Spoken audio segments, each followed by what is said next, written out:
law is being recorded in accordance with section 2-2-301, 2-3-202, 2-3-203, and 2-3-214 CA. All members of the board, staff, and the public in attendance are advised that the public portions of this meeting will be recorded in both an audio and video format. Cameras and recording devices are placed throughout the meeting room to complete these recordings. Everyone in attendance is reminded to honor basic rules of decorum during the meeting and guidance associated with providing public comment as stated in policy 1420F. By remaining in the meeting, those present consent to being recorded and displayed in the footage that will be posted on the school district's website. Welcome everybody. There'll be an opportunity for community comments on non-agenda items at the end. Go admin. Okay, superintendent report. I told the principals not to worry about it this week or this month. They can start back up next month. Okay, so you can see our enrollment has where we're starting out at sort of 1240, which is an overall decrease of 5 students from where we ended last year. The one thing that you do see in that is the middle school lost quite a few students, as well as Westside. Both of those two schools are down. There's a lot of people that are homeschooling. We're kind of getting that from Tim Clark as well, so I don't know if that has something to do with those. But then you look at the high school and it's up 22. So some of what you see a little bit, and this isn't with all of them, but if they maybe had a rough year, 1 year in middle school, they homeschool and then they re-enroll when they get into high school. So I think you do see an increase there a little bit. Sort of, we're recouping some of those students as they get a little bit older. But we did have bigger classes there too. We did, yes, and we did too. So usually we've been pretty on point. Like if we have a 90 kid class, right? The senior to 8th grade is 90. Right. This year it switched. So. It was. We did have a pretty small senior class as well. So anyway, all the events are listed there. It's kind of crazy to think that we're already getting into that, but everything's getting kicked off. It started last Thursday with golf, and then Friday with all the others. Strategic plan, graduate profile, OPI accreditation, professional development plan. I will have a professional development plan for you at the next board meeting to approve. We do have a jumpstart approval in the strategic plan for this meeting. I'll explain that when we get there. Curriculum. We had Atlas training last Tuesday. It was an hour of training. They started out doing a refresher of the program. So that's the Atlas is the program we're using to do our curriculum review. So that's what that's going into. We just wanted to make sure all the new staff knew how to run that program. And then also, we did a little bit of vertical alignment because we're going to start that pretty soon. Central School, concrete is done over there in both spots. That looked good. Particle board replacement around the windows. If you remember, I believe we did that. This was approved last fall. So I'll talk to John and see when they're able to get to that. The other cement replacement by that door is done, and then their cameras are done. Over there, high school bell intercom is done, clocks are installed, the cameras are installed. High school AC unit project is done. The only thing with that right now is we're waiting for them to allow Brenda access to turn it on and off. They just have it on a schedule right now, so it just turns on and off with their schedule. And then that flooring that they ran through there is also done. Middle school bell intercom done. We didn't do anything with that underground sprinkler, and I didn't hear anything from Greg, so it must not have really impacted them over the summer. West side, cameras installed, and then admin building, we did the boiler install last spring, and we are currently working on fixing the AC. I think Jim from Agri is supposed to come over Wednesday. He's gonna have a call with Core, who runs that system, and they're gonna remote in to see if they can get things figured out with it. NEMAS, that's my superintendent meetings. Those start next month. Safety committee meeting next month. Sorry, in October we'll have an update of injury reports, and then I'll start working on the snow removal contract sooner than later. The nice thing about that one is last year, it's kind of just obviously depends on the weather, but the year before that I think we shelled out about 60,000, and last year was probably closer to 15,000. So just kind of depends on, you know, we won last year, they won the year before. And then we have not had any threat assessments yet.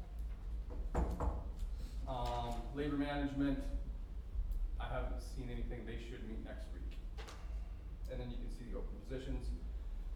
We had, an additional resignation. So Greg Vanetta, middle school head custodian, he resigned And then Madison Lawrence Special Education Aid. That's superintendent report. Page 5 is Greg's resignation letter, and page 6 is Madison Sparks, Madison Lawrence now. Page 6 is the meeting minutes from August 4th. If you want to look through those quickly, is there any changes? Okay. Page, so if you look at the stapled paper, that's the check register. What was Ralph for? Oh, where's Ralph? That's the tuition we have to pay now. Yeah. So when we do the out of district attendance agreements, we have to Yeah. send each other bills now. Okay. We didn't have to do that before. And she's paid Rao and. So does our school district pay the homeschool kids? Or how does that work? We just don't get extra funding? We don't get handy for them. They can request certain funds if their kids qualify, like if they're title students, they can request funds, but they have to specify like what they're gonna use it for. So I know Tom has had to give some money some years. I don't know that any of them, when they find out they can't use it for whatever they want. Right. It's really tied to curriculum items. Yeah. And they're not as interested. And then how are we doing sports? We have to Kids. track 'em. Or what? They get to play. Yeah, they get to play, but We track Homeschool 'em. kids get to play Yeah. school sports? It changed a couple of years ago. We also have some homeschool students that are taking classes through us. And then we get partial A and B. We get partial. Then if they end up taking it through Montana Digital Academy, they pay us the fee. Typically, we don't let them take it online if it's a course that we offer at the school. So that's kind of how that works. But they'll want to do a digital academy, so if we don't offer it in high school, then we'll say, fine, you can do it that way. That's all we have for how financials. about other special Oh, sorry. things going on within the school district as far as homeschool? Are they, you know, let's say homecoming or any of that kind Can't of stuff? participate in that. Okay. So if the kids in school have bad enough grades they can't play sports, what about the homeschool? So we can kids? request a report from their supervisor of their curriculum, and basically it's what their parents gave us. Well, we do the same thing with like students that come participate in other sports, so like Lambert kid comes to Yeah. wrestle, we do the same thing, we request their Yeah. grades. And then for stuff like homecoming, as long as they're a date of a city. Yeah, I know, I'm just trying to think through that whole process, I don't, It's definitely, they've gained a lot of rights in the last two legislative sessions. I know. But I don't see it trending the other direction, to be honest with you. I don't either, it's just, you know, the sports participation concerns me and Yeah. making sure they're covered under insurance, but they're not, you know, part of our school district, Right. you know. And it's, yeah, it is tough. We haven't run into a lot of issues with it. We haven't had a lot of kids that want to participate, but with as many kids that are homeschooling now, it's gonna start to increase a lot. Oh, is there specific feedback on why there's an increase in homeschooling? Or Cause is they it don't want just the that? responsibility to come to school and get grades. No.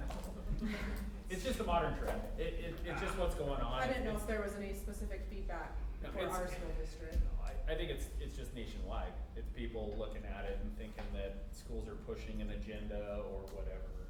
And it could be either way, you know, A lot of it's politically charged. yeah. Yeah, Yeah. they don't wanna follow an agenda. Politically charged. And the parents can't make Yeah. them, that's kinda where it's at, they don't want to. And I mean, there's unique situations with it, I would say it's probably better for them. But. There is a Some. few, I mean, I get it, Yeah. some of these ranch kids and that kinda thing, I get some of that, but. And you don't know of any homeschool kids that have been playing sports? We had We one. had a cheerleader that last did year. cheer, yep, and then we had another We one. had one that took part in the play. What about stuff like, Like academic basketball this Olympics year. and stuff like that? Mhm. You'll have one in Why? basketball this year, I Yeah, think. we will. High school basketball? Mhm. Yep. And the other thing I need to look into, though, that reminds me, because that's a good point, I need to look into esports, because we don't technically recognize it anymore, right? MHSA doesn't. I don't believe so, but they don't do it with cheer either.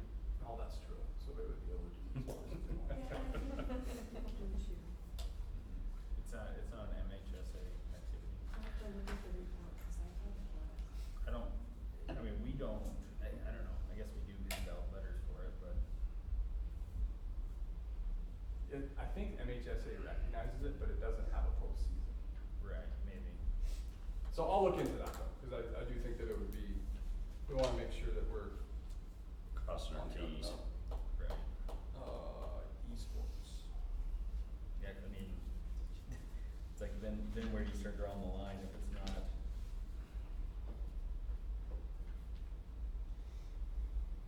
Yeah, Okay. cheer isn't listed on MHSA as a sport or It's not? activity. Okay.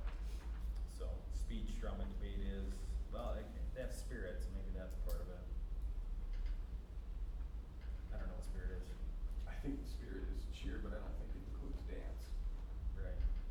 I don't know. Okay. Sorry to jump around, but what's simplicity? Simplicity was that computers? Yep, that's an intervention program at the elementary level. It's for, phonics. Okay.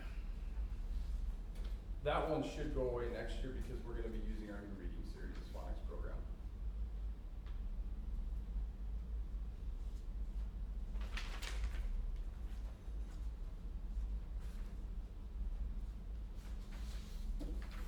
Okay, any other questions on that one?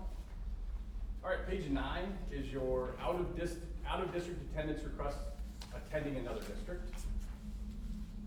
We got like half of Savage's high school. Yep, Savage and a lot of Lambert. I'm gonna interrupt for a minute. Simplicity is actually the people that did the AC.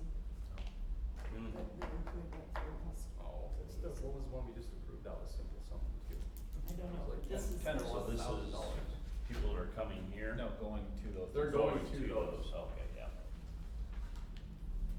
That's the simplicity one. It looks like she would have just paid them Yeah. 7,200. Okay. Oh, yeah. You don't think Yeah. Okay. Savage, like 10 high school kids. Yeah, I got 25. big for them. Yeah. Page 10 is the MOU from the Rural Behavior Health Institute. That's the survey that we do on all of our 6th to 12th grade students. And then, that's all I have in the consent agenda right now. Do you want me to start it? Absolutely. All right, all recorded board meeting minutes must be reviewed and approved at the following board meeting. As you review the meeting minutes, please make note of any additions or changes that need to be made. Recommend to approve the board meeting minutes for the meeting on August 4th, 2025 with any noted or necessary agreed upon changes. Warrants and claims, we have to acknowledge that we looked at the Yep. register. So in accordance with board policy 7326, all financial obligations and disbursements must be properly documented. The documentation must specifically describe the goods or services acquired in the proper budget items for appropriation. Recommend to approve all claims, payments, and cancellations as presented. There was no ASB accounts presented. We'll have those at the next meeting. 25-26 neighboring school attendance requests. Each year, the neighboring school districts receive attendance requests from families residing within our district. These schools are required to send us an out-of-district attendance agreement for these students for board approval and acknowledgement. This is the same process we follow for our out-of-district students. Recommend to acknowledge the attendance requests for in-district students to attend the requested school districts as presented above. Rural Behavior Health Institute, again, we've been doing that since 22-23. We have seen some benefit in that because we're able to, while we don't identify the students when they take it, they just get a number. If somebody does flag high, they keep the same number so we can see if the interventions that they're using are helping with the mental health side of things. And then if they do flag high, so if you flag really high in anxiety, or if there's anything noted about any type of suicidal thoughts, they flag high and they're able to see a counselor that day and they come up with a plan, like a future plan for that student. I recommend to continue the use of RBHI services with the approval of the MOU presented above. New hires, Emma Cundiff, OTPT aide, Dakota Ruiz, title aide, Lisa Heinman, high school head cheer coach, Clara Stenson, middle school assistant volleyball coach, Maddie Peters, middle school assistant volleyball coach, and Xander Dean, middle school assistant football coach. And then we do have one transfer, Jackie Miller's transferring from middle school volleyball to high school assistant volleyball. Recommend to approve the employment of the recommended hires for the 25-26 school year pending reference and background checks. Do you have a motion to approve the consent agenda as presented? So moved. Have a second. Second. Moved and seconded. Any further discussion? Those in favor say aye. Aye. Opposed? Motion carries. Okay, consideration of the 25-26 fuel bids. We only had one. It came from Western Choice Co-op. I did put in last year's because they did get the bid last year. They were at, I think, negative. They took off 20 cents per gallon from the posted price. This year, they are offering to take off 14 cents. So in here it says cash price with 10-cent discount and then an additional 4 cents with a total discount of 14 cents. So it's actually a little bit, like if you go in there and use a card, it's not the same as what it says on the sign. So if you use cash, it's less. So we get the lesser of that plus 14 cents. And they let us set up an account and we can use a card. So It'll be close, yeah, Yeah. it's about 5 cents. yeah, The so cash it's, price. that's not bad. Anyway. I recommend to accept the fuel bid submitted by Western Choice Co-op for the 25-26 school year. Do I have a motion? So moved. Do I have a second? Second. Moved and seconded. Any further discussion? Those in favor say aye. Aye. Opposed? Motion carries. Okay. Who was this? Lisa. You guys Oh, are Lisa. quiet. Casey wants to. Oh. Okay, now, The fun. this is gonna be, this shouldn't be too bad, to be honest with you. So, I have the notes that I took. Now, this is where things get a little bit confusing. I don't wanna speak on this for too long, but MTSBA sent out their model policies. Cal of Law sent out their model policies. So I went through both of them. Oddly enough, Cal of Law had some they recommended that we make changes to that MTSBA didn't, and MTSBA had some they recommended we make changes to that Cal of Law didn't. So, and then probably 70% of them they both thought we needed to make changes on. So I took the wording that I liked, and so that's kind of where we ended up. But the only one that gets a little bit weird, and it's my bad, I just caught it, is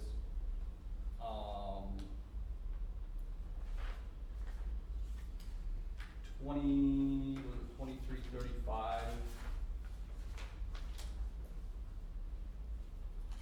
and 2135. and 2135. So 2135 will be the policy that we use. We won't use the 2335. So, okay. So first one is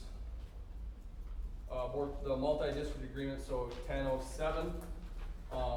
These are recommended provisions related to multi-district agreements and provides an incentive for countywide multi-district agreements. Can use funds from the interlocal agreement to fund multi-district agreement. We don't really have a lot of these right now. They're really pushed in legislative session to do like transformational learning and include, like with our nursing program, they want us to include Fairview and Savage. So we come into an agreement with them. And then there's another policy later that allows, it basically says how you're supposed to fund the person that teaches the class. The other thing that they wanna do is like for your smaller schools, rural schools, if they don't have a class that's offered, we can do a multi-district agreement with them and they can take it like online with us. So we don't, like I said, we don't have a lot of these right now, but I could see with the push and where it's going, they're gonna want these. So I would recommend to add the changes that they have in here. The biggest one is at the bottom. It says it may include any expenditures. That's the one where you can use your interlocal fund as long as when you go through the budget like today and you budget for it in the interlocal, you can't go above what you budgeted for, but you can still use the interlocal to budget for it. So, do we wanna, No. let's read through all of them and then we'll disapprove the first reading if that works. Yep. Okay. Next one is board policy. Okay, next one is board policy 1009. That's the recruitment and retention. Really the only changes in this is if you are a retired teacher with a day determination through December, that dates back to the 23rd, you have to have a break in service of 150 calendar days unless the retired teacher is employed as a substitute classroom teacher to carry out the duties of a regular licensed teacher who is temporarily absent, or is employed to mentor a newly hired teacher. That's the only changes to that. So now we can use retired teachers. If they retired, they can actually come back sooner than the 150 days. And we have a number of those, to be honest with you. Okay, 1015, personalized learning opportunities. This was recommended, includes wording for coordinating between the school, the place of the opportunity, the student, and the student's family. The wording is mainly for the legislative intent of transformational learning opportunities, and it's very specific at the bottom. It's called Advanced Opportunity Facilitator. It's basically saying we have to assign somebody to that, and then there's the communication between the student, the parents, and the school. So I'm assuming that's gonna be a counselor type situation for that. Not a lot that really changed on that. 1111, all that did was change the days. So your declaration of intent to be a candidate must be submitted. So no sooner than 145 days before the regular school election day, and no later than 85 days. If you wanna be a write-in candidate, you have to do it no later than the 65th day before the election. And then you can withdraw, a candidate may not withdraw after 5 PM on the 85th day before the election. And then at the bottom, it just says the district will provide access to polling places. So that one was a required change. School year calendar day, this one was really sweet. The district shall conduct appropriate exercises on the following commemorative days. So, Lincoln's birthday, Washington's birthday, Arbor Day, Flag Day, Citizenship Day, American Indian Heritage Day, Columbus Day, Pioneer Day, Freedom Week, and other days designated by the legislature or governor as legal holidays. And the superintendent or designee shall develop appropriate exercises for these commemorative days and shall report on such exercises to the board. So what do you got planned? Nothing yet. I'm gonna have to get on it though, Freedom Week's coming up though. because we got September stuff coming up here, so. Right. So, I mean, the American Indian Heritage Day, are you gonna have to make sure we're in session that Friday? I think as long as we honor it the day before, we'll Okay. probably be fine, so. So one thing that we did to combat this a little bit is during the teacher training session days, Tom reported on all of these and did say, when you see these coming up, make sure that you do something and then you send us something, so I'll get you something. Okay. Yeah, you don't want us to get. Right, and they kind of ratcheted it up a little bit, so you can potentially lose funding if you're not doing it. Right. Okay, next is 2100. School calendar. What the heck, do I not have this one on here? Oh, that was the one I just did, sorry, jeez, losing my mind. 2132. Well, they added that at the end of that though, after before, where they say, if a holiday's on Saturday, Sunday, it's not, we don't celebrate it Friday or Monday. Oh, is that at the end there? Yeah. Gotcha, yeah. When those holidays fall on Saturday or Sunday, the preceding Friday or the succeeding Monday shall not be a school holiday. But that's for like New Year's, Independence Day, Labor Day. Yep. So that's the traditional holidays. Right. So, All right. it's not a mandatory thing that they get Monday off Okay. after Easter. Right. 2132, thank you. Student and family privacy rights. This one is kind of strange, but, so basically it's saying that the parents can opt their kids out of any personal analysis, evaluation, survey, or data collection, but they can also opt their child into any personal analysis, evaluation, survey, or data collection. The only thing that this does keep into place though is we can test them for placements and things like that. So we still would run our district as like academic assessments. This is more for anything extra, where it can be tracked. I had a note on that one just because there was a blank number 5. We don't even have that highlighted, but on page On page 36. 36.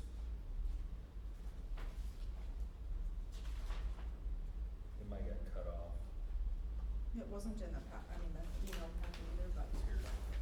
Page 36. Oh, I see what you're saying. But it was clearly at the end of a page, so it might have just got cut off. Yeah. But I don't think there were words, was it? No, there wasn't. It just anything. got misnumbered. There wasn't anything on there, Okay. so we can clean that up too. Okay. Monkey person. Decided thing. Best we can. Okay. Next is 2150. Yes, because that one's taking place now. Okay. So 2150 suicide awareness and prevention. You can see that they completely struck all the language from what we have, and now they've included. The main thing in this that they changed is it used to be we had to give them 2 days of training every 5 years. Now it's you have to give, you had to give 2 hours of training every 5 years. Now you have to give 1 hour of training every 3 years, and you have to train all new staff when they come in. Right now we do QPR training, it's called, so we did all of our new staff. We did QPR with the whole staff last year, so we'll be up again for QPR, not next year, but the year after. So we have that scheduled.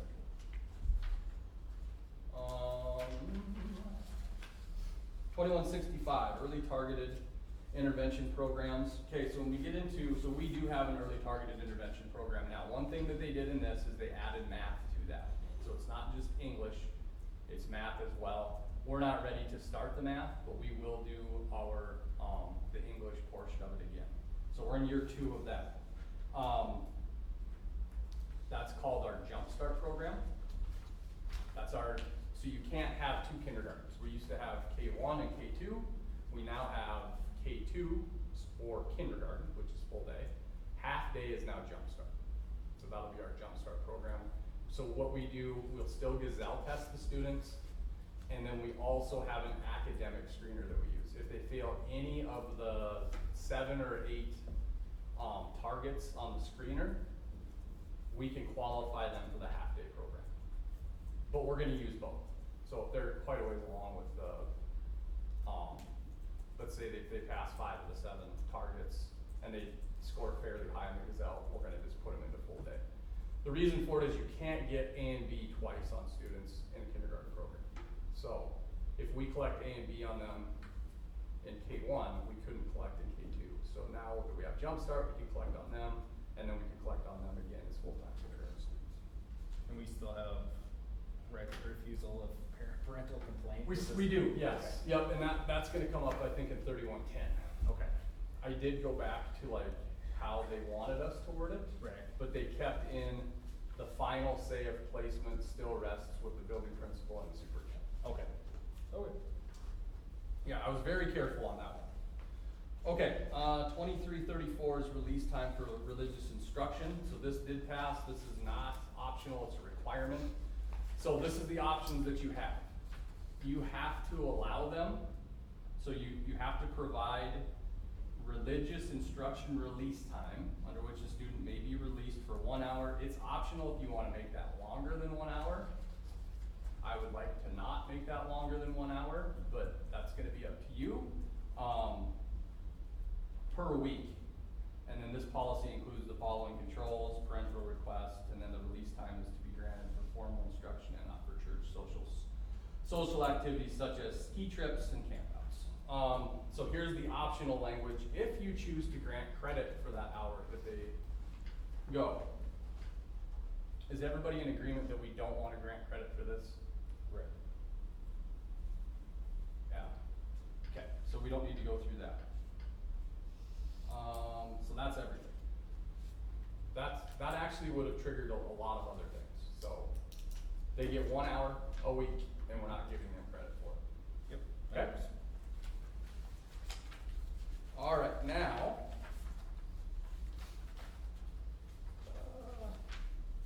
Did I lose my notes? Sorry.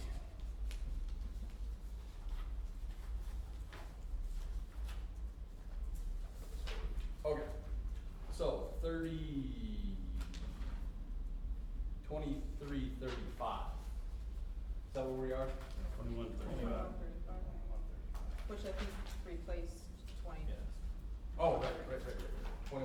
45. That is, okay, so that's on page 45. Wait. All right. I know we've got one skipped in there. Yeah, 39, go to 39, it's 2150, they got out of order. Page what now? Page 39, suicide awareness prevention. It's 2150.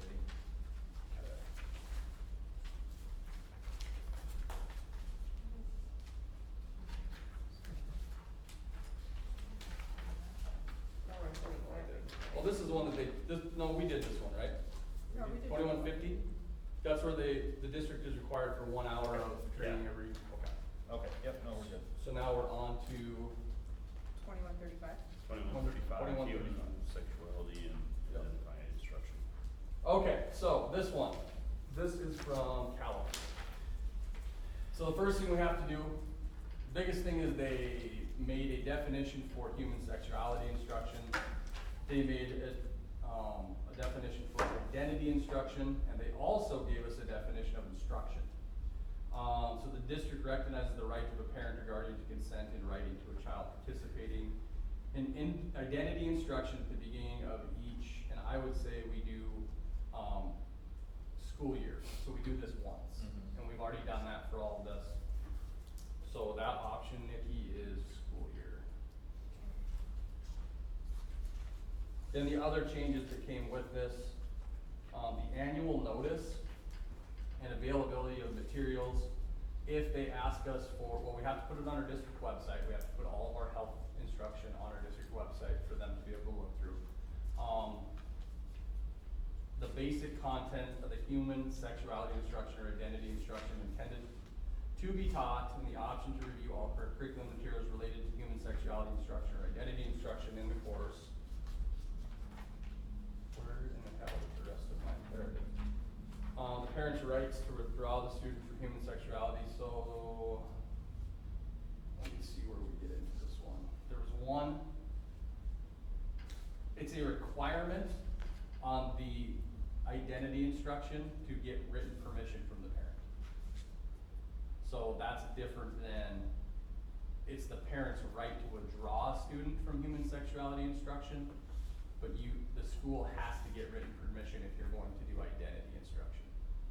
So there's a little bit of a difference on that.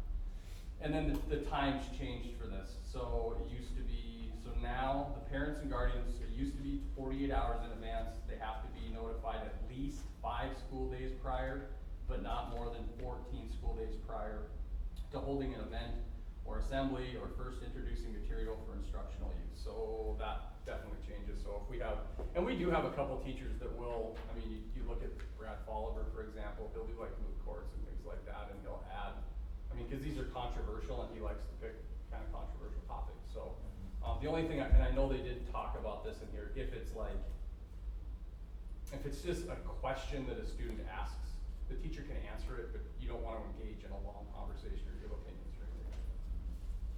I'll get back to you in 5 days. Yeah. I'm gonna text But parents. no more than 14? Yeah, I'm gonna text all parents in class and then I'll get back to you. Okay.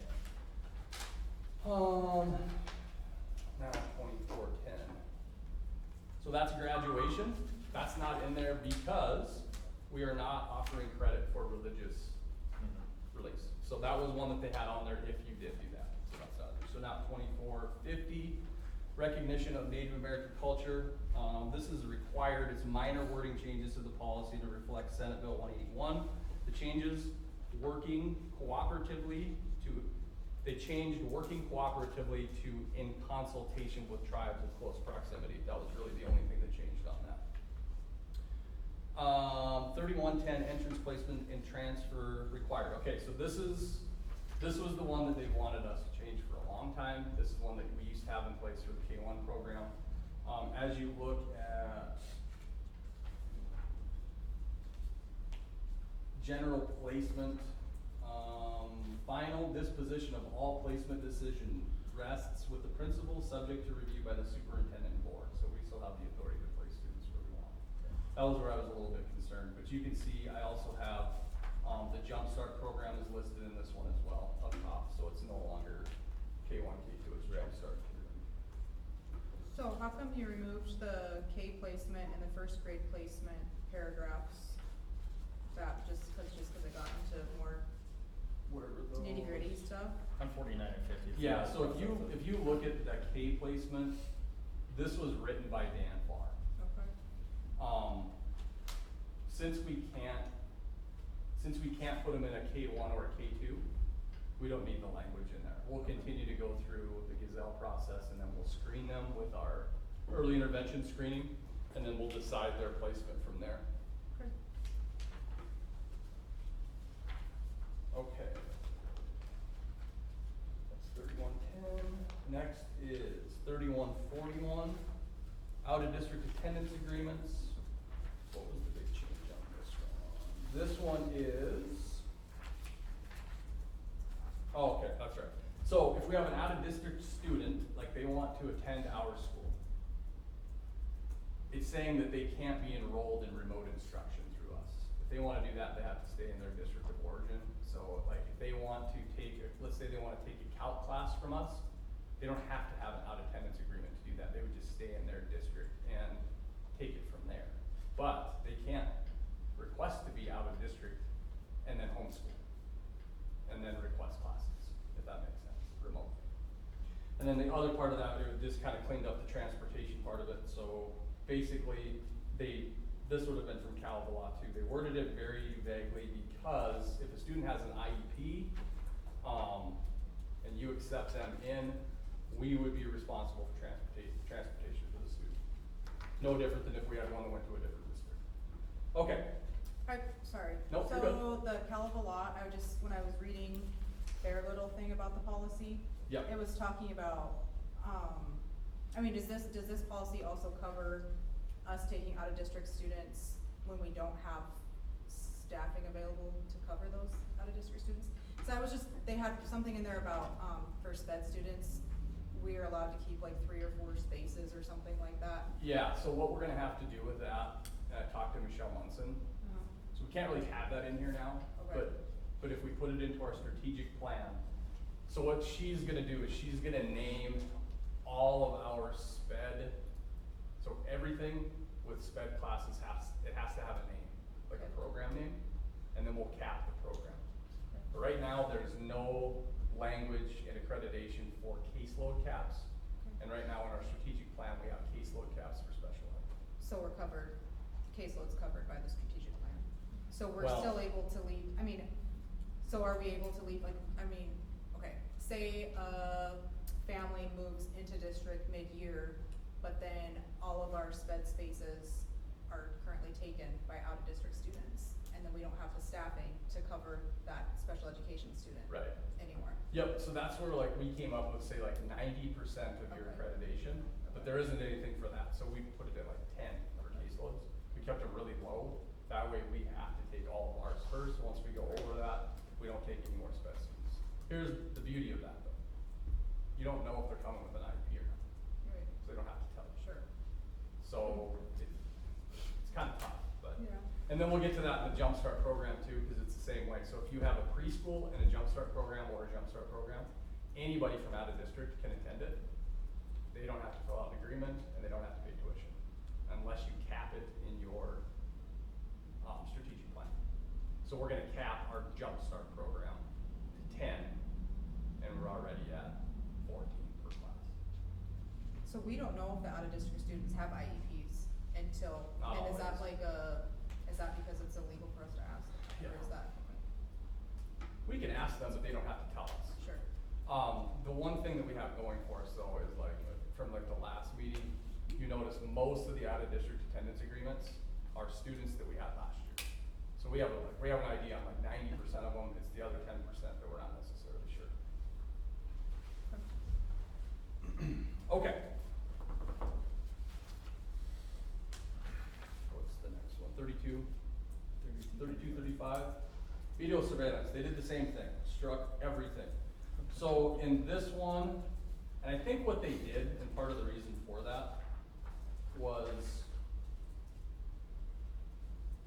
they didn't have any verbiage, including when we host events and we put it onto NFHS, we didn't have any language saying that we could do that without parental permission. So now we have, the district may video record events open to the public, including but not limited to public performances, athletic competitions, or any rehearsals or practices open to the public without parental permission. And then we also have to have signs up informing students, staff, and the public that video surveillance cameras are in use. So we'll have to make some signs saying that we have, you only had to do that before if you were using like facial recognition. And our cameras at the high school have that capability, but, we'll get signs put up so people know that we're recording. Okay, 3310. This one made me laugh too. Okay, so this one is the one that says, the student may not be subject to disciplinary action for declining to identify the student's pronouns or address a person by using a name other than the person's legal name or a derivative of the person's legal name, or by using a pronoun or a title that is inconsistent with the person's sex. That is required, not recommended, it's required, you have to adopt it. That paragraph's required? What's that? That paragraph is required? Yeah. Yeah. How come in the law firm said that they were recommending not to put it in? That's MTSBA. Okay. That's where you're gonna see differences between Okay. those two. Yeah, cause they said it would probably conflict with It the will. Supreme Court There'll precedent. be a challenge on it, and Yeah. they'll lose, and then we'll just take it out. It seems stupid. But it's not, like, the other thing with a lot of these too, like, keeping in mind, like, we don't run into a lot of this. Yeah. Not to say we're exempt from anything, but we don't see a ton of it. And that was where, like, the legislative session, you know, like last legislative session, they focused so much on transgender laws. It's like, that doesn't really have a big impact on us. I just thought it was interesting, it's like, that's the only place that you're saying, you can't get in trouble if you do this. I mean, where else in the handbook are you saying, you won't get in trouble if you don't do this, or if you do this, or whatever? I mean, it just seems like a totally unnecessary. Yeah, we had to put in last year that if a kid is found to be bullying another student, if a student, basically if they punch them, you couldn't discipline them. Kind of along the same lines. 3410, student health physical screenings. So this one was changed to add, mental health into that. So parents and guardians will receive written notice, So if you look at the top, the board may arrange each year for health services to be provided for all students. I'm assuming what that was is when we used to do physicals at the school. Now they've included like mental health, so that'd be like our mental health screeners now. That's really all they did is they added the mental health component in, and then it does say in here that they still have to follow all MHSA rules, so they have to have physicals, they can't just refuse to take a physical. Not a lot in that one.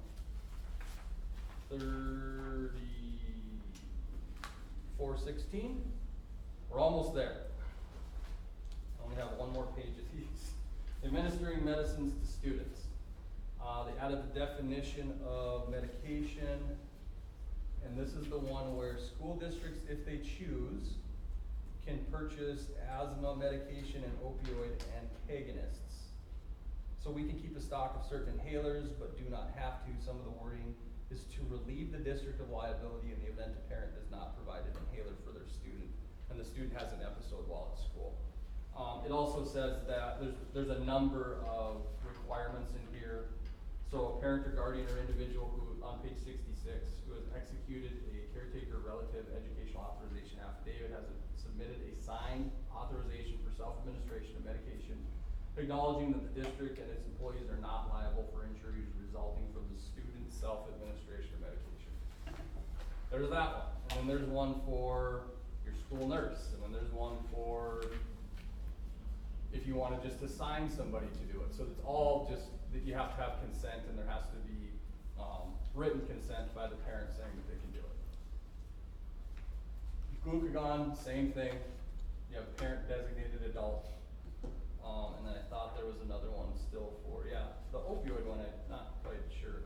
What, is that like, that's not EpiPens. No, I think it's like Narcan. Narcan for. Oh, yeah, right. Do we keep inhalers of We- Narcan and glucagon? No, the parents normally supply them if they need them. I think we do have EpiPens in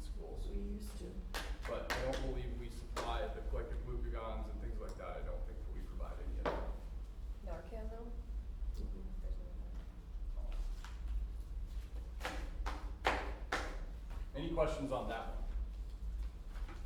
Would it be smart to have a Narcan available? They're not very expensive, I don't My think. friend that teaches in Washington, they learned how to use it. Do that? It's really easy, I mean, it's just like a nose pump.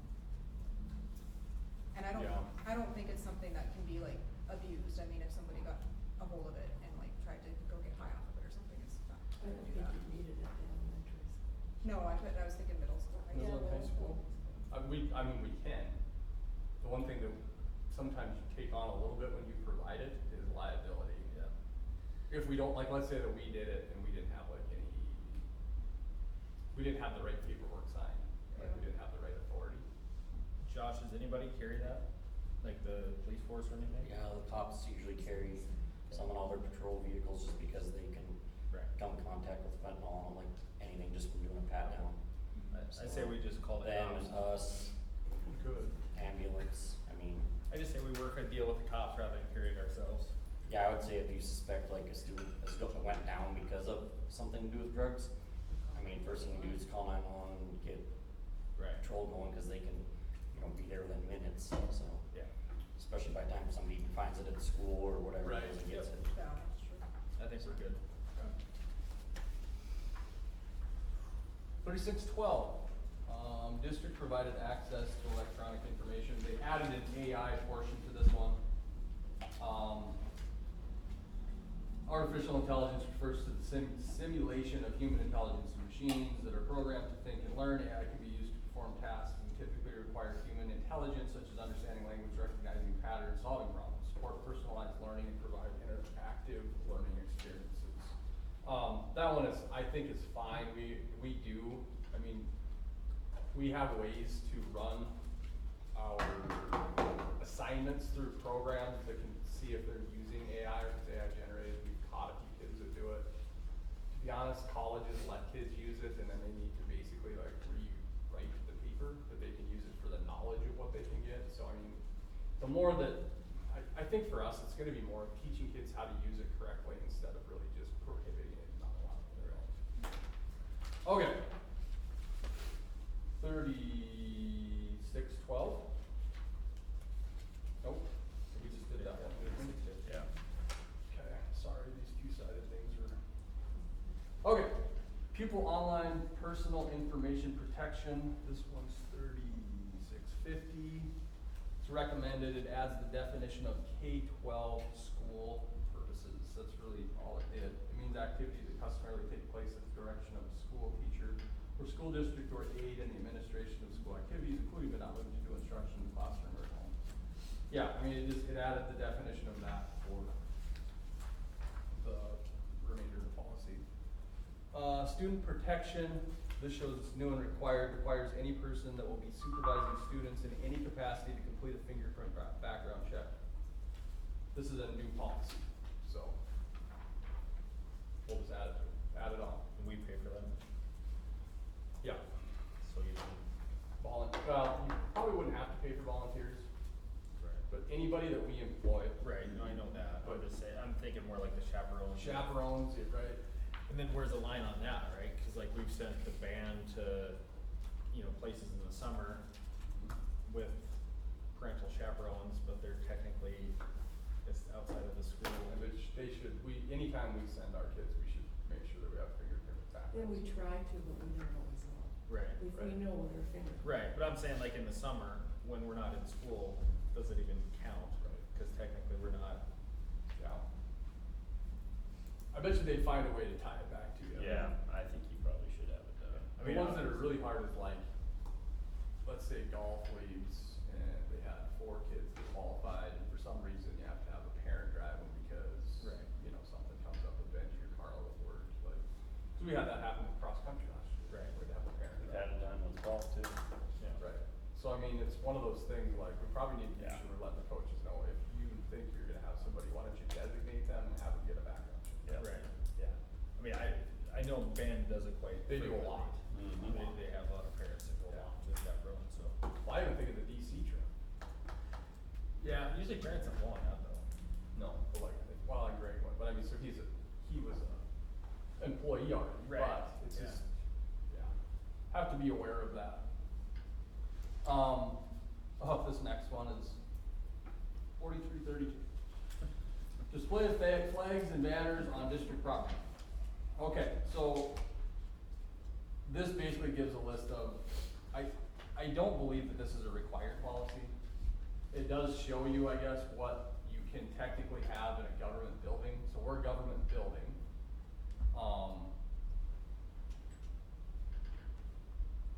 The one thing to keep in mind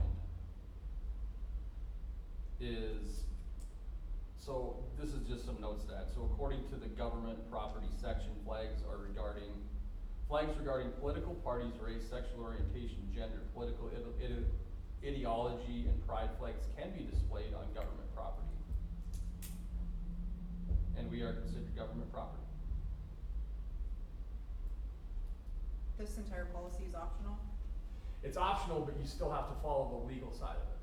So if somebody wants to bring in a flag that would fit under this category, you have to allow them. You can't not let them. But you don't have to have a policy saying. You don't what's have to have a allowed and policy. what's We would not just have to allowed. make sure we're following the law if we. But, so this says these are, this is all that's allowed, but then it's saying that you can basically fly anything, so. So what's the point of listing what's allowed if everything's allowed? I don't know. This would have been from, It's House Bill 819, I mean, that's, I'm trying to. cause I thought the point was that they were getting rid of some of those, so that's why like some of the cities have taken the pride flag and made it their official city flag. Mhm. That's why when they. Cause say I mean, things I know when I was reading through this before, it was like, you can't have this, but if it's like Fallber's teaching about this, then he can have it in there for that, cause it's related to his, what he's teaching. I mean, I don't know. Will you start talking about official historical flags? Well, it just means you can put the Confederate Yeah. flag up, but no one can say anything. Right.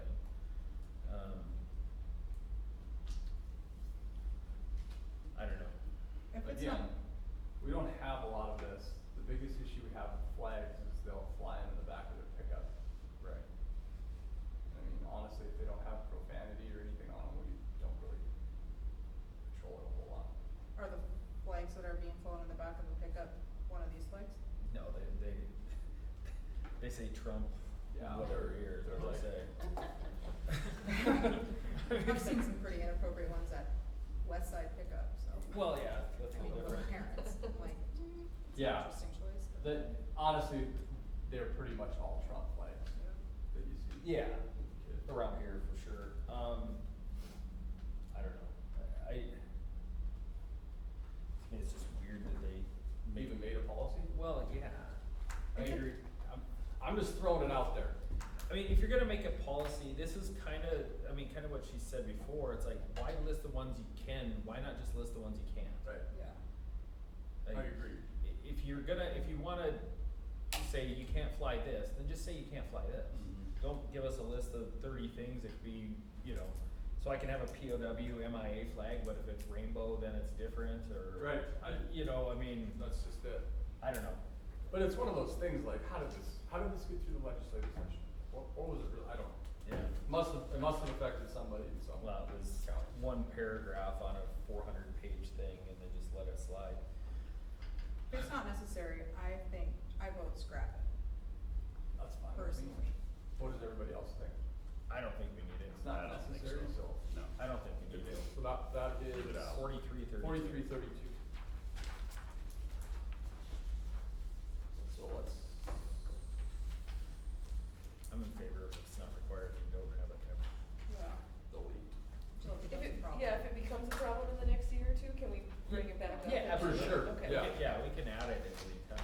The thing that you also worry about, it's like, let's say you sit down with all of your high school students at the beginning of the year, you talk about that policy. Yeah. Then it's gonna become a problem. Yeah. Then someone's gonna push it. Yeah, for sure. because then they're just, it's like, well, I'm just gonna show them, I mean, that's, Yeah. not all the kids are like that, right? But I mean, you're just creating an issue that you don't need to. Yep. Okay, 4520, cooperative programs with other districts and public agencies. This is the one that I was talking about, that starts talking a little bit about the sharing the pay for those. So the bottom one, at the top, providing for the sharing of teachers, special superintendents, or professional person's license. If you do that, the district share of such teachers or specialist compensation will be based on the total number of instructional hours expanded by the teacher or the specialist in the district. And then the bottom is kind of the same, and it says, the district may enter into a countywide multi-district agreement for countywide resource sharing or a multi-county regional multi-district agreement. We don't have that going on right now, but if we do, again, we'll have to go through this and make sure that we have that set up correctly, okay? 5120, hiring process. I think the only thing that changed big time in this was every newly hired employee must complete all necessary employment verification forms as required by federal and or state law, including but not limited to verification that the employee is authorized to work in the United States. That one, 5120, we were already doing that because it was a federal requirement, so that's not gonna really change what we're doing. Federal background check, fingerprint information handling procedures, they added chaperones to this one, which you brought up earlier. So this is the one that has all the options, and I'll let you know what we're currently doing. So on, so we currently use option 3 for the first one. The fingerprints are obtained via local law enforcement agencies, which is Richland County Law Enforcement Office. I would say we keep doing that. It's easier than us trying to figure out how we do it ourselves. And we just get them and they send them along. I'm good with it. Access, CHRI, we needed to change Casey's name to Lauren, and that one's pretty obvious. Retention and storage procedures, we currently use, I think we use option 1 on that. Yep, option 1 is how we handle keeping background checks.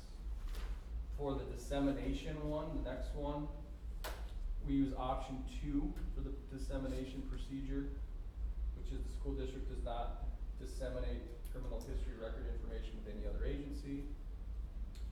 Option 1 for destruction procedures is what we currently use. That's the next one. Can you just put a job title, or are you required to put a name? That's what I was wondering. We can probably, yeah, You know what I mean? Then you just don't put have to. by the district payroll personnel clerk. Yeah. That's easier. I mean, you could do it for superintendent too. Instead of superintendent Brent, you could. I think the only one, And superintendent, so you don't have to have. yep, I'm going back and making that note. Attendant. PR personnel. Okay.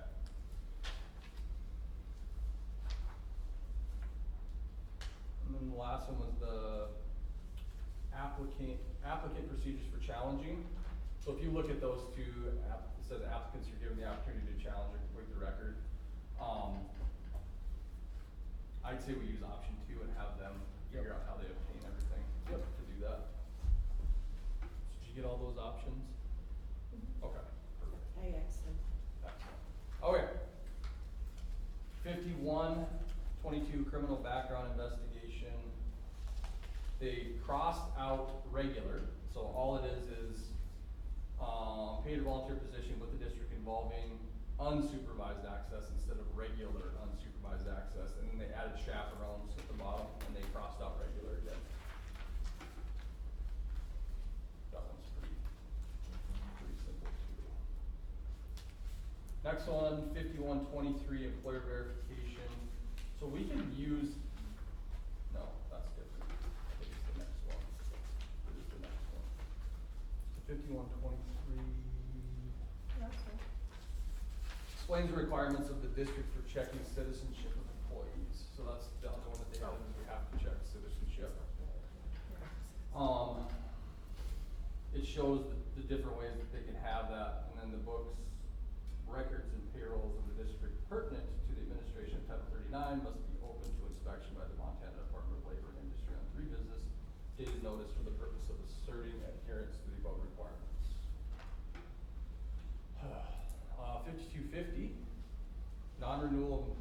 there's two that you can choose from here. First one, short and sweet. Second one, so the reason that they have this in here is anytime you're going to non-renew somebody for financial reasons, you have to say that on the board agenda. But if we do that, it would be a non-renewal without cause. Cause it's not for financial, you don't have to disclose it's for financial reasons, you just non-renew without cause. So, I mean, the only thing that you're looking at is when you do that, you're gonna trigger the bargaining agreement and you're gonna have to follow the procedures you go through, like if you're rifting teachers. Right, I mean, it'd be like a seniority thing at that point, if you're doing it for financial reasons.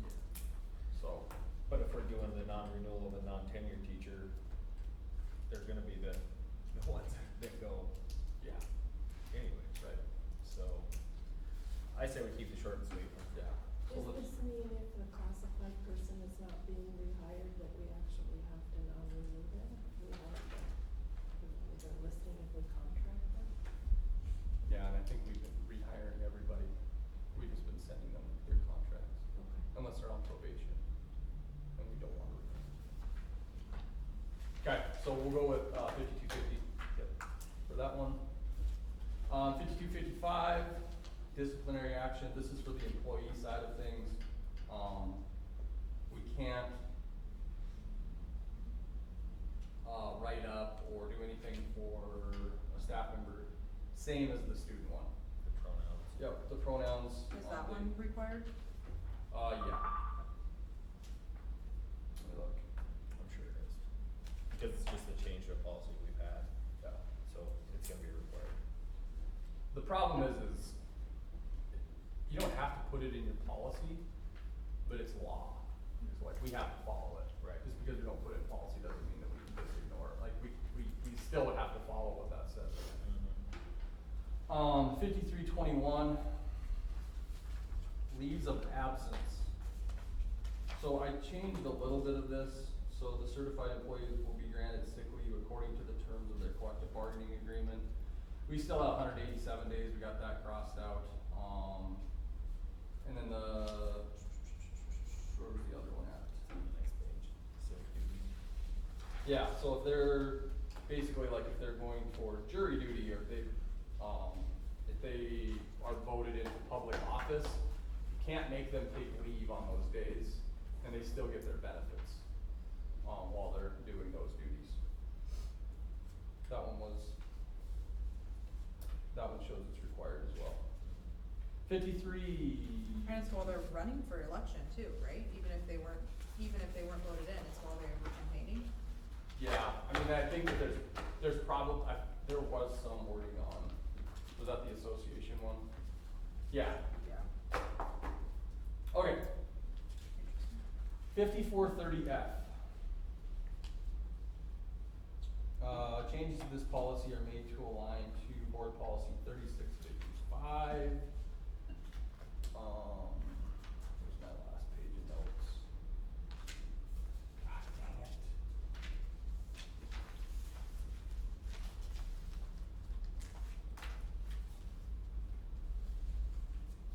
Bear with me.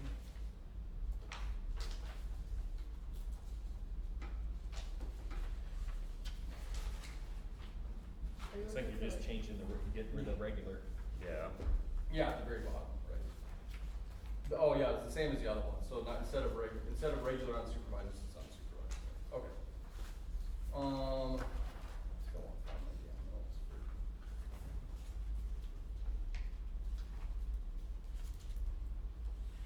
And you blame the heat, you went home to study. I know, I think it's the heat again.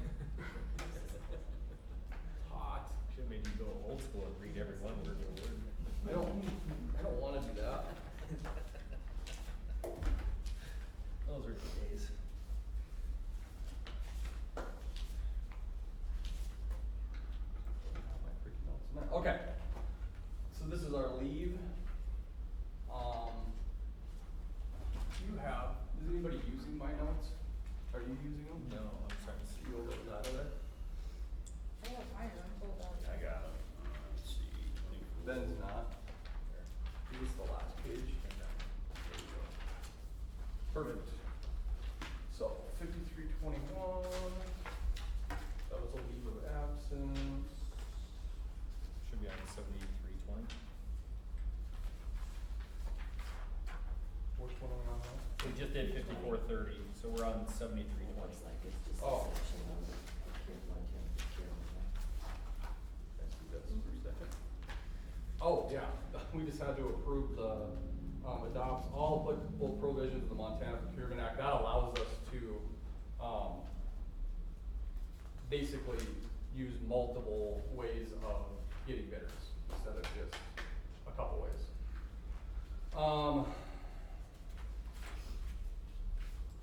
8111, transportation of students with disabilities.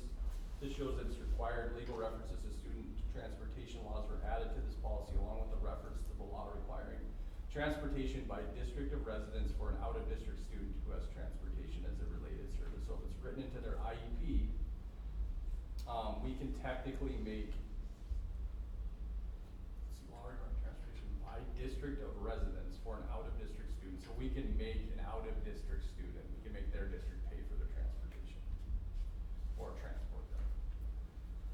8301, district safety. This is, okay, so this is required only if you decide to approve the locking devices on doors.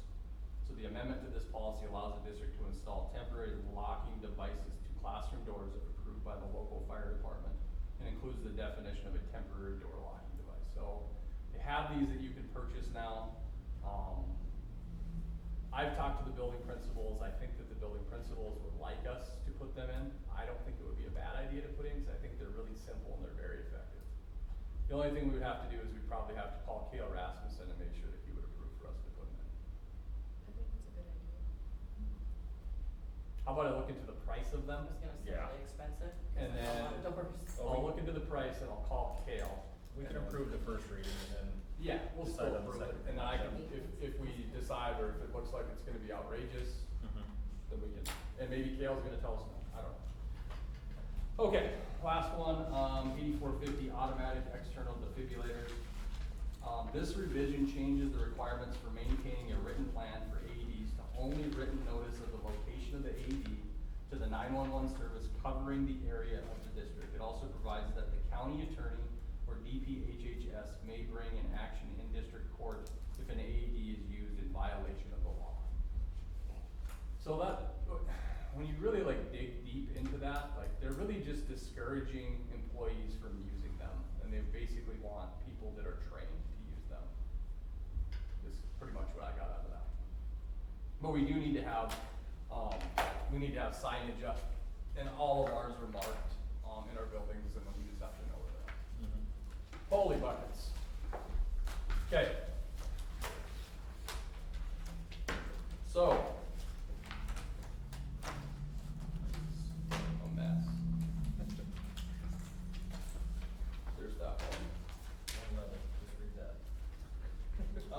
In accordance with board policy 1310, the final vote for adoption or changes to district policy should not take place earlier than the second reading of any particular policy. It was noted above which policies are required and which are recommended. All agreed upon options will be noted and added to the second reading for adoption.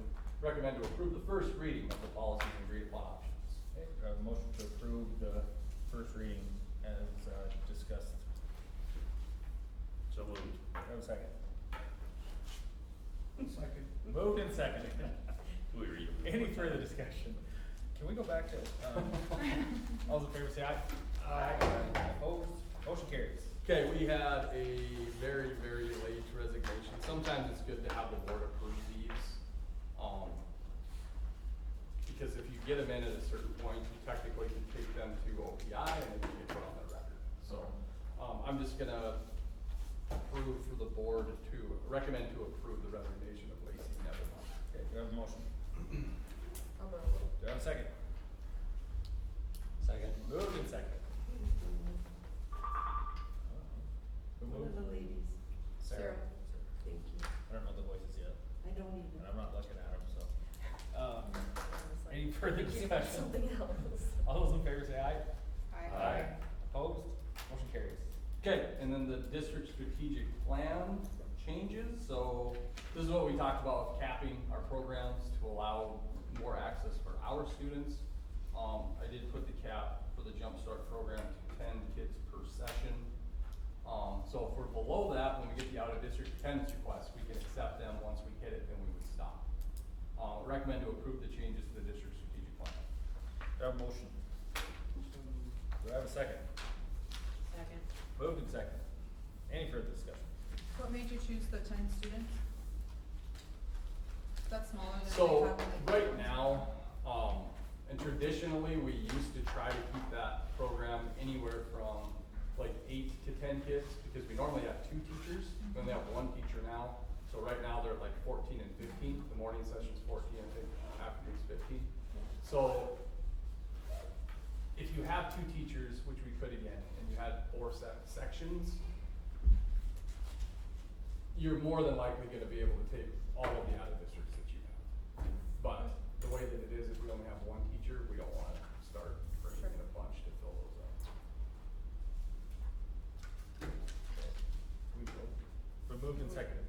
Any further discussion? Who moved and seconded on this? Alex and then Alex and Lisa. Alex and who? Lisa. Got it. Alright. You skipped me. That's why we're having this meeting, isn't it? Oh, the budget. Oh, All in and the favor? budget. Hold on, all those in favor say aye. Aye. Opposed, motion carries. And the budget. And now the big part. Yes. Just so excited about the policies. Okay, you have in front of you the recommended final budgets for both District 5, the elementary district, and District 1, the high school district. You have the budget in the first column, the levy dollars needed to get to that budget and how many mills that is with a comparison to last year's. And then the box will show you the increase and decrease in mills. You will see in the elementary, there's an overall increase of 17.24 mills. Your biggest increase is the general fund. In the high school, it's an increase of 1.13 mills, but your levy is down $16,000. But there again, our taxable valuation is lower, so you need higher mills to get the same amount of money. Mr. Sukin and I discussed a couple things when I brought this to you last time. We had the depreciation for the high school set at, it was around 42,000.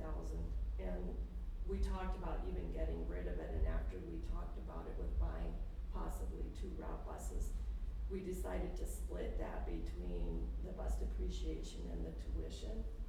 Cause in the tuition fund, when we were talking about this tuition that we're getting and paying out to schools, we can actually levy the amount that we're paying out to schools, and the amount we're paying out in the high school is that 27.7 in the high school district. So we put that in there, and we also added $10,000 from oil and gas. And that is because we have a high cost student that we believe we may incur costs for this year. And it isn't one that we can wait to pay next July, it's one we would be paying on monthly. So we felt like we needed the funds in that fund to take care of those payments. The elementary is pretty straightforward. Both the elementary and the high school general fund, you are at maximum budget without a levy increase. And how we do that for the new gals is we take oil and gas that the whole elementary gets and the whole high school gets. By law, we have to put 12.5% of that total money into the general fund for the next year's base budget. Then you get all your state money if you do that. And then we take a percentage to, instead of going for a vote to increase a levy on the over base, we put this extra oil and gas money in there to save the taxpayers from that increased levy. So that's what we do with those things. Other than that, with oil and gas, it pretty much goes into the general fund, technology, and that's because we only have limited levies in the technology fund, 25,000 in the elementary and 30 in the high school. We've never changed those since they started probably, 20 years ago, I guess, maybe. Before my time. And now when you do a technology levy, you have to give it a life so it can only be, say you're gonna get 65,000 every year for 5 years. These were grandfathered in, so as long as we don't change them, we can get that amount every year. And then we put oil and gas in there because that isn't a large amount of money, and almost all of our software, our computers, anything like that is being paid for out of that technology fund. And that has gotten to be a larger cost to the district every year as technology continues to expand. And then the flexibility fund is where we put anything we get over that.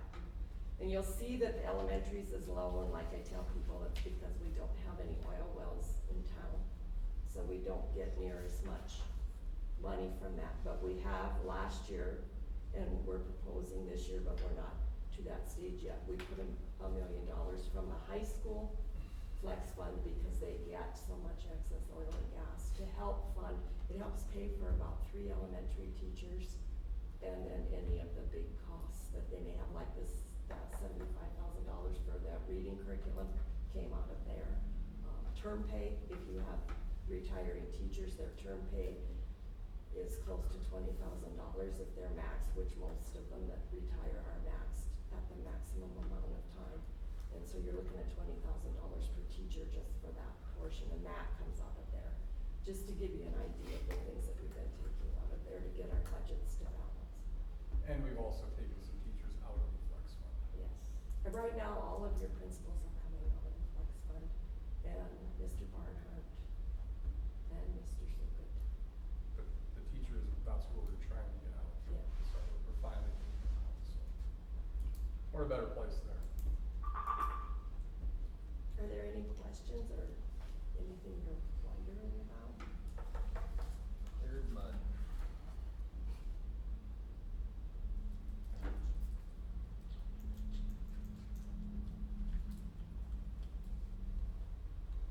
Anybody? Okay. Recommend to approve the 25-26 elementary and high school budget as presented. Do we have to do them separate? I think we do, don't we? Yeah, we do. Probably. Yeah. Elementary budget as presented. I have a motion to approve the elementary budget. So moved. Have a second. Second. Moved and second. All in favor, say aye. Aye. Opposed? Motion carries. Recommend to approve the high school budget, 25-26 high school budget as presented. Do I have a motion? So moved. Do I have a second? Second. That time I could. All those in favor say aye.